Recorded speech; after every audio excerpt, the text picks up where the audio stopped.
Gus Fuad Pleret jelas adalah keturunan dari Bani Mataram.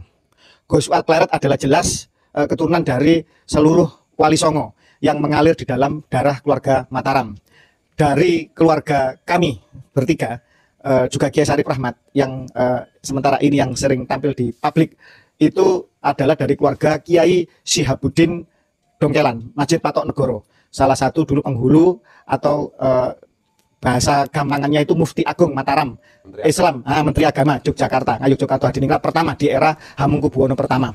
Terkenal beliau adalah keturunan dari Sunan Ampel, punya istri 4, salah satunya adalah Dewi Long Ayu yang keturunan dari Sunan Derajat melalui Pangeran Pekik Adipati Surabaya yang makamnya di Banyusumurup Yogyakarta Hadiningrat. Kiai Syihabuddin sendiri tidak garis lurus laki-laki kepada Sunan Ampel karena beliau ke Syekh Rosid Kerandegan Puring yang tanggal 27 lusa adalah haulnya, itu adalah melalui ibunya. Oke, pahami ya.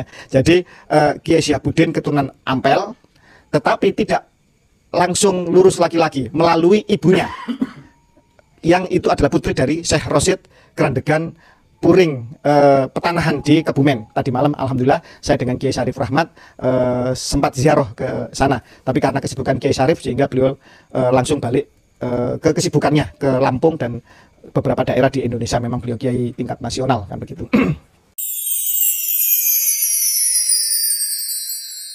Assalamualaikum warahmatullahi wabarakatuh. Selamat siang, kita berjumpa lagi dalam Gus Arok Channel.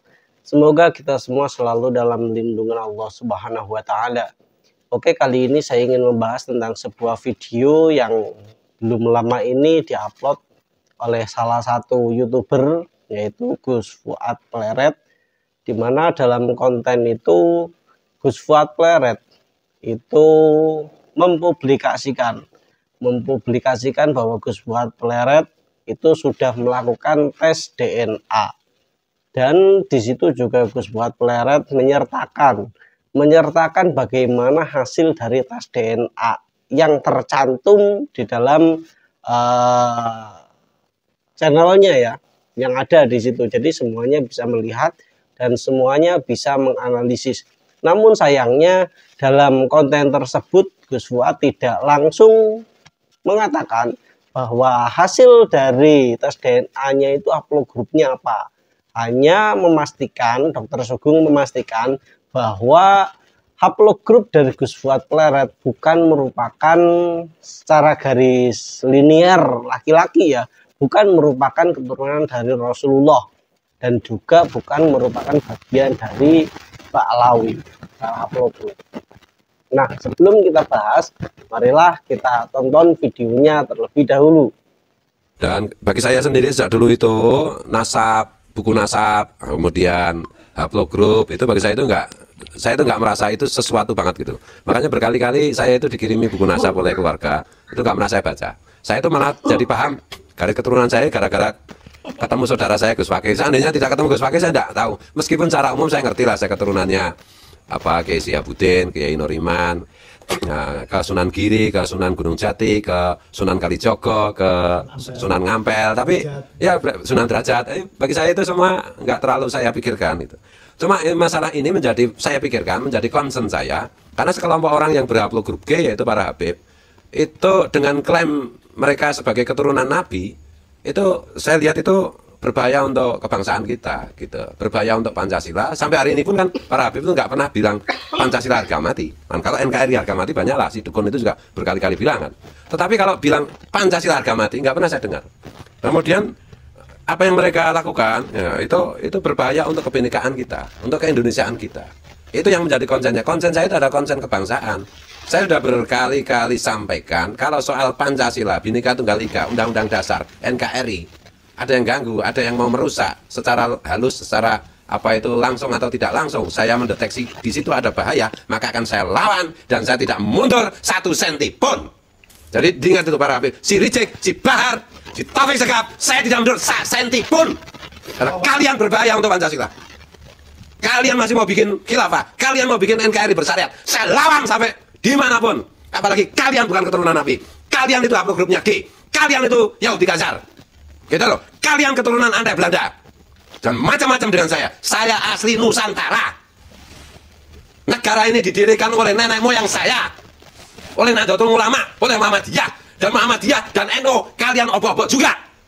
Keraton-keraton yang menjadi asal usul NKRI, kalian obok-obok juga. Saya lawan sampai dimanapun, sampai kapanpun. Ingat, catat itu. Ya, jangan macam-macam. Urusan nasab, urusan apokrit bagi saya nggak penting. Urusan kebangsaan itu nomor satu. Karena hanya dengan cara kita menjaga negara ini, saya bisa menjaga agama saya. Siapa melawan Pancasila, hadapi saya. Siapa melawan Bhinneka Tunggal Ika, hadapi saya. Siapa merasa rasnya lebih tinggi, hadapi saya. Maunya apa saya turuti. Oke, demikian ya potongan videonya, luar biasa sekali bagaimana Gus Fuad Pleret menyampaikan apa yang beliau pikirkan, menyampaikan apa yang beliau ingin sampaikan kepada masyarakat dan juga kepada kalangan orang-orang yang ingin merongrong kesatuan Republik Indonesia, di mana konsepsi dari kenegaraan Indonesia itu merupakan suatu bentuk kefinalan dari bentuk negara.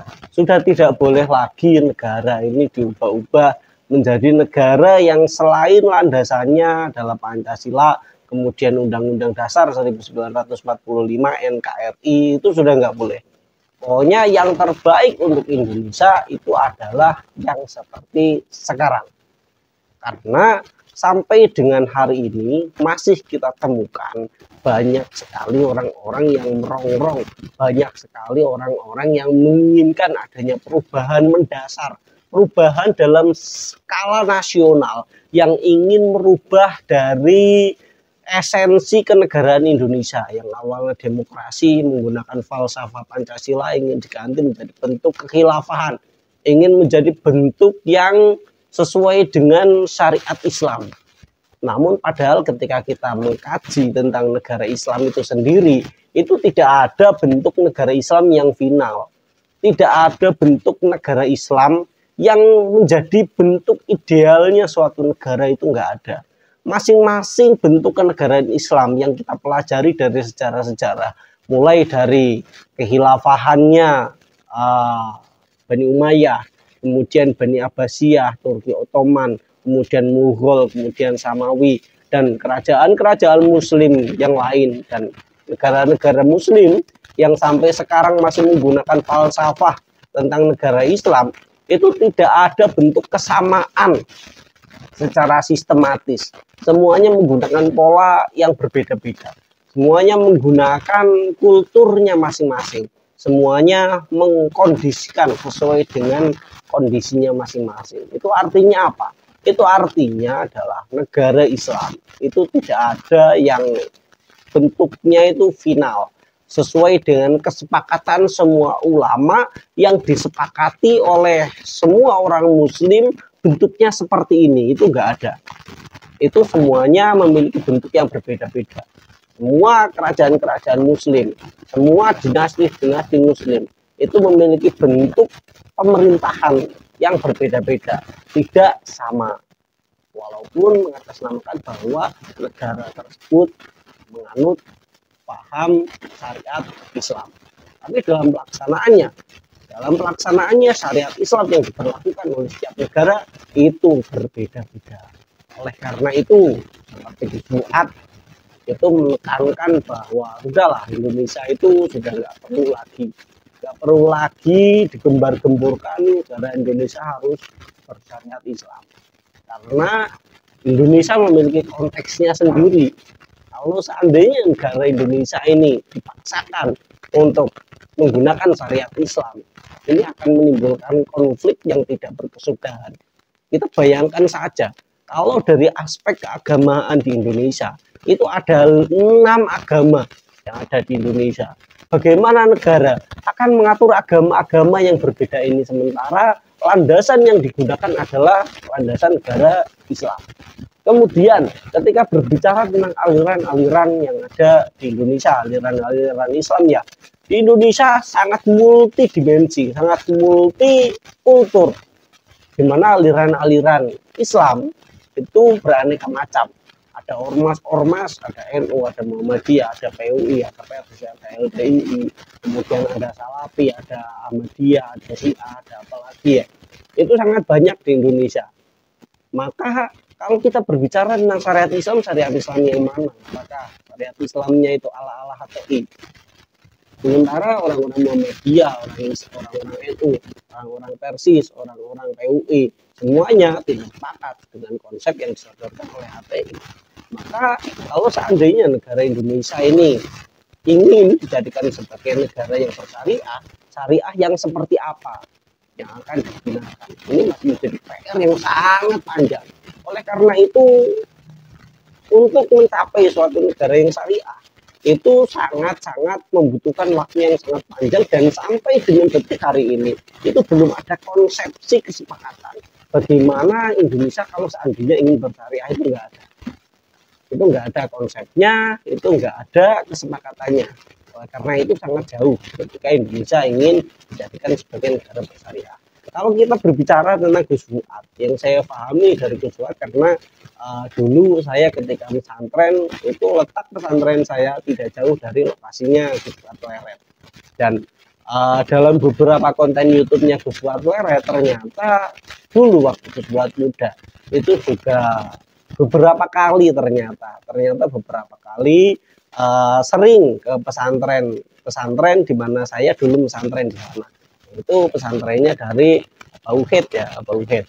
Dan dalam beberapa konten Gus Fuad sering berbicara tentang beliau, tentang Bauhid ini seperti apa. Kemudian ketika Badimiyati Banten itu ada di Bauhid, itu kebetulan Gus Fuad juga ada di situ dan menyaksikan bagaimana Mbah Dimyati Banten ketika waktu itu memang sudah menjadi ulama yang masyhur gitu ya, menjadi ulama yang masyhur dan terkenal kewaliannya. Itu bagi Gus Fuad Pleret, kalau Gus Fuad Pleret mengakui bahwa Mbah Dimyati Bauhid itu memang min auliyaillah gitu ya, salah satu dari wali-walinya Allah. Itu pengakuan dari Gus Fuad bahwa Gus Fuad itu meyakini bahwa ketika seseorang itu menyandang gelar wali yang memiliki aromah, yang memiliki keistimewaan, maka keistimewaan yang dimiliki seorang wali itu harus bisa dibuktikan dalam bentuk realitas, dalam bentuk kenyataan. Kalau seandainya mitos ataupun bentuk isu tentang karomah, tentang kemampuan seorang wali tidak bisa diangkat ke dalam realitas kehidupan, maka itu hanyalah omong kosong. Itu dari Gus Fuad. Maka Gus Fuad itu ketika berbicara tentang Mbah Dimyati Banten, itu memang membuktikan secara realitas, membuktikan secara empirik, membuktikan secara nyata dari pengalamannya. Dibuktikan dengan beberapa hal lah. Kalau ingin tahu bagaimana Gus Fuad itu membuktikan kewalian dari Bauhid, kemudian Mbah Dimyati Banten, itu cobalah cek dari beberapa video lama dari Gus Fuad yang berbicara tentang Mbah Dimyati Banten atau Bauhid. Mungkin dari saya cukup sekian. Wallahul muwaffiq ila aqwamit thoriq. Wassalamualaikum warahmatullahi wabarakatuh.